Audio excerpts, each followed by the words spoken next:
Hi friends, reel hero Darshan case ಅನ್ನು lead ಮಾಡಿದ real cops ಯಾರು? ಎಲ್ಲಿಯೂ ಮಾಹಿತಿ ಲೀಕ್ ಆಗದಂತೆ ದರ್ಶನ್ ನ ಲಾಕ್ ಮಾಡಿದ ಹೇಗೆ? ಕೇಸ್ ಮುಚ್ಚಿ ಹಾಕದಂತೆ ಮಾಡಿದ್ದು ಹೇಗೆ ಈ ಪೊಲೀಸ್ ಅಧಿಕಾರಿಗಳು? ಇವರು ಕೇಸ್ನ ಅಸಲಿಯತ್ತು ಬಯಲಿಗೆ ಎಳೆದಿದ್ದು ಹೇಗೆ? ಇದೇ ಅಧಿಕಾರಿ ಈ ಹಿಂದೆ ಯಡಿಯೂರಪ್ಪರನ್ನು ಬಂಧಿಸಿದ್ದು ನಿಮಗೆ ಗೊತ್ತಾ? ರಿಯಲ್ ಸೂಪರ್ ಕಾಪ್ಸ್ ಬಗ್ಗೆ ಈ ವಿಡಿಯೋದಲ್ಲಿ ಹೇಳ್ತೀವಿ. ಅದಕ್ಕೂ ಮುನ್ನ ನೀವಿನ್ನು ನಮ್ಮ ಚಾನಲ್ಗೆ ಸಬ್ಸ್ಕ್ರೈಬ್ ಆಗಿಲ್ಲ ಅಂದ್ರೆ ಈ ಕೂಡಲೇ ಆಗಿ ಪಕ್ಕದ ಗಂಟೆ ಗುರುತಿನ ಮೇಲೆ ಕ್ಲಿಕ್ ಮಾಡಿ. ರಿಯಲ್ ಸೂಪರ್ ಕಾಪ್ ಡಿವೈಎಸ್ಪಿ ಗಿರೀಶ್. ನೋಡಿ, ಇವರು ಪಶ್ಚಿಮ ವಿಭಾಗದ ಡಿವೈಎಸ್ಪಿ ಎಸ್ ಗಿರೀಶ್.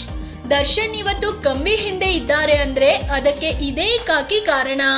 ಹಾಗಂತ ಇವರೇನು ಸಾಮಾನ್ಯ ಕಾಪ್ ಅಲ್ಲ, ಇವರ ಹಿಂದೆ ದೊಡ್ಡ ಕಥೆಯೇ ಇದೆ.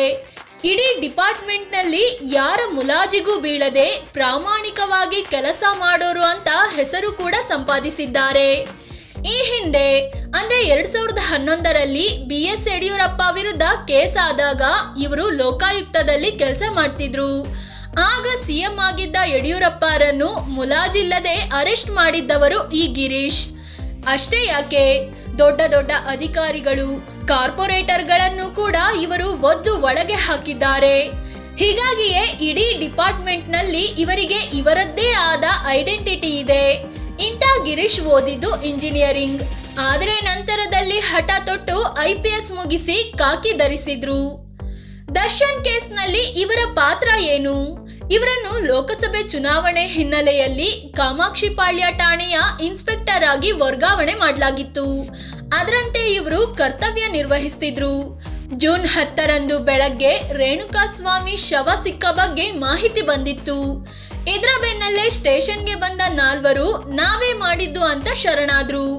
ಆಗ ಸ್ಟೇಷನ್ ನಲ್ಲಿದ್ದ ಕಿರಿಯ ಅಧಿಕಾರಿಗಳು 4 ಸ್ಟೇಟ್ಮೆಂಟ್ ತಗೊಂಡು ಕೇಸ್ ಕ್ಲೋಸ್ ಮಾಡೋ ಪ್ಲಾನ್ ನಲ್ಲಿದ್ರು.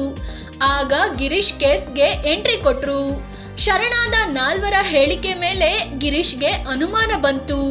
ಹೀಗಾಗಿ ಕೂಡಲೇ ಕಾಲ್ ರೆಕಾರ್ಡ್ಸ್ ಚೆಕ್ ಮಾಡಿದ್ರು.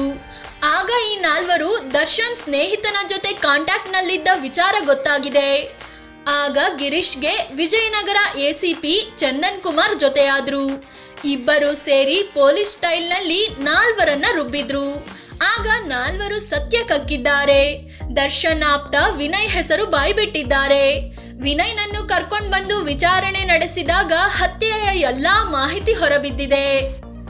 ಯಾರಿಗೂ ಗೊತ್ತಾಗದೆ ಆಪರೇಷನ್ ದರ್ಶನ್ ಹೆಸರು ಕೇಳಿ ಬಂದ ಕೂಡಲೇ ಗಿರೀಶ್ ಜಾಗೃತರಾದ್ರು. ಕೂಡಲೇ ತಮ್ಮ ಹಿರಿಯ ಅಧಿಕಾರಿಗಳಿಗೆ ಮಾಹಿತಿ ನೀಡಿದ್ರು. ಗೃಹ ಸಚಿವ ಡಾಕ್ಟರ್ G ಪರಮೇಶ್ವರ್ಗೂ ವಿಚಾರ ಹೋಯ್ತು. ದರ್ಶನ್ ಅರೆಸ್ಟ್ಗೆ ಮೇಲಾಧಿಕಾರಿಗಳಿಂದ ಗ್ರೀನ್ ಸಿಗ್ನಲ್ ಸಿಕ್ತು. ನಂತರ ACP ಚಂದನ್ ಕುಮಾರ್ ನೇತೃತ್ವದ ಒಂದು ತಂಡ ರಾತ್ರೋರಾತ್ರಿ ಮೈಸೂರಿಗೆ ಹೋಯ್ತು. ಜೂನ್ 11ರಂದು ಬೆಳಗ್ಗೆ ಹೋಟೆಲ್ನಲ್ಲಿ ಜಿಮ್ ಮಾಡ್ತಿದ್ದ ದರ್ಶನ್ಗಾಗಿ ಹೊರಗೆ ತಂಡ ಕಾಯ್ತಾ ನಿಂತಿತ್ತು. ಜಿಮ್ ಮಾಡಿ ದರ್ಶನ್ ಹೊರ ಬಂದಾಗ ಮಾತನಾಡಿದ ಚಂದನ್ ಕುಮಾರ್, ನೀವು ನಮ್ ಜೊತೆ ಬರ್ಬೇಕು ಅಂತ ಹೇಳಿದ್ರು. ಆಗ ಸರಿ, ನಾನು ನನ್ನ ಕಾರಿನಲ್ಲೇ ಬರ್ತೀನಿ ಅಂತ ದರ್ಶನ್ ಹೇಳಿದ್ದಾರೆ. ಆದ್ರೆ ಅದಕ್ಕೆ ಅವಕಾಶ ಕೊಡದ ಪೊಲೀಸರು ತಮ್ಮದೇ ಜೀಪಿನಲ್ಲಿ ತುಂಬಿಕೊಂಡು ಬಂದಿದ್ದಾರೆ. ಹೀಗೆ ಕೇಸ್ನಲ್ಲಿ ದರ್ಶನ್ ಹೆಸರು ಕೇಳಿ ಬಂದ್ರು.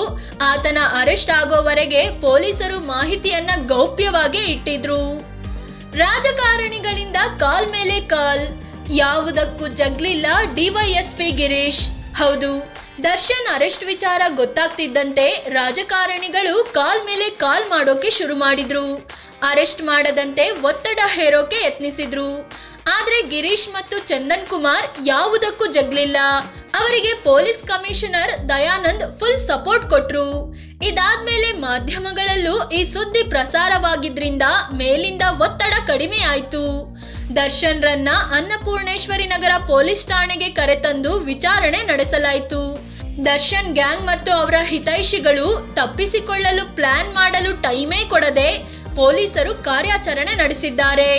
ಹೀಗಾಗಿಯೇ ಇಂದು ದರ್ಶನ್ ಮತ್ತವರ ಗ್ಯಾಂಗ್ ಕಂಬಿ ಹಿಂದೆ ಇದೆ. ತನಿಖಾಧಿಕಾರಿ ಬದಲಿಸಿದ್ದು ಯಾಕೆ? ಜೂನ್ 13 ಅಂದ್ರೆ ನಿನ್ನೆ ದರ್ಶನ್ ಕೇಸ್ನ ಅಧಿಕಾರಿಯನ್ನ ಬದಲಿಸಲಾಗಿದೆ. ಎಸ್ ಗಿರೀಶ್ ರನ್ನ ಲೋಕಸಭೆ ಚುನಾವಣೆ ಹಿನ್ನೆಲೆಯಲ್ಲಿ ಕಾಮಾಕ್ಷಿಪಾಳ್ಯ ಠಾಣೆಗೆ ವರ್ಗಾಯಿಸಲಾಗಿತ್ತು. ಆದ್ರೀಗ ಚುನಾವಣೆ ಮುಗಿದಿರೋದ್ರಿಂದ ಅವರನ್ನು ಮರುವರ್ಗ ಮಾಡಲಾಗಿದೆ. ಈಗ ವಿಜಯನಗರ ಎಸಿಪಿ ಚಂದನ್ ಕುಮಾರ್ ಕೇಸ್ನ ತನಿಖೆಯ ಜವಾಬ್ದಾರಿ ಹೊತ್ತಿದ್ದಾರೆ. ಇವರು ಕೂಡ ಪೊಲೀಸ್ ಇಲಾಖೆಯಲ್ಲಿ ದೊಡ್ಡ ಹೆಸರು ಮಾಡಿದ್ದಾರೆ. IPS ಪಾಸ್ ಮಾಡೋ ಮುನ್ನ ಸಾಫ್ಟ್ವೇರ್ ಇಂಜಿನಿಯರ್ ಆಗಿದ್ರು. ಇನ್ಮುಂದೆ ದರ್ಶನ್ ಕೇಸ್ ತನಿಖೆ ಇವರ ನೇತೃತ್ವದಲ್ಲಿ ಸಾಗಲಿದೆ. ಫ್ರೆಂಡ್ಸ್, ಒಂದು ಚೂರು ತಡವಾಗಿದ್ರು, ಸ್ವಲ್ಪ ಮಾಹಿತಿ ಲೀಕ್ ಆಗಿದ್ರು ಈ ಕೇಸ್ ಕತೆ ಬೇರೆಯದ್ದೇ ಆಗಿರ್ತಿತ್ತು. ಆದ್ರೆ ಈ ಇಬ್ಬರು ಸೂಪರ್ ಕಾಪ್ಗಳಿಂದಾಗಿ ದರ್ಶನ್ ಸ್ಟಾರ್ ನಟ ಆದ್ರೂ ಈಗ ಕಂಬಿ ಹಿಂದೆ ಇದ್ದಾರೆ. ಇಂಥ ಸೂಪರ್ ಕಾಪ್ಗಳಿಗೆ ನಮ್ಮ ಕಡೆಯಿಂದಲೂ ಒಂದು ಸೆಲ್ಯೂಟ್. ಈ ಬಗ್ಗೆ ನಿಮಗೇನನ್ಸುತ್ತೆ? ಕಾಮೆಂಟ್ ಮಾಡಿ ನಿಮ್ಮ ಅಭಿಪ್ರಾಯ ಹೇಳಿ.